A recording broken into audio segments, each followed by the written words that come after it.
Assalomu alaykum. Turpdan salat tayyorlamoqchiman. Buni siqib, alohida qilib olaman. Bundan ajratib oldim turpimizni. Endi boshlayman. Ularni ikkiga bo'lib oldim. Bunisi oddiy bo'ladi, bunisi piyozli. Piyozni mayda qilib to'g'rab suvga solib qo'yganman. Zilinlarni, ziravorlarni buni ustiga solaman.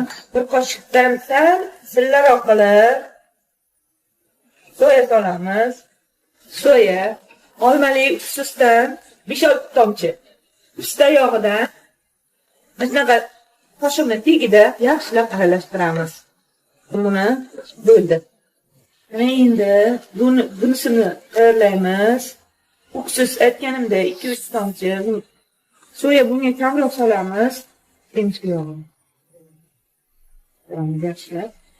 Agar qizilroq bo'lishini xohlasanglar, paprika solsanglar bo'ladi. Tayyorlagan anaqamizni mana konteynerlarga soldik.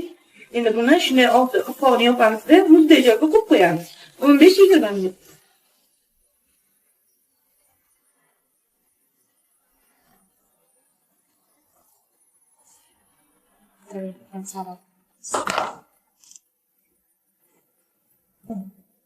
Tamam,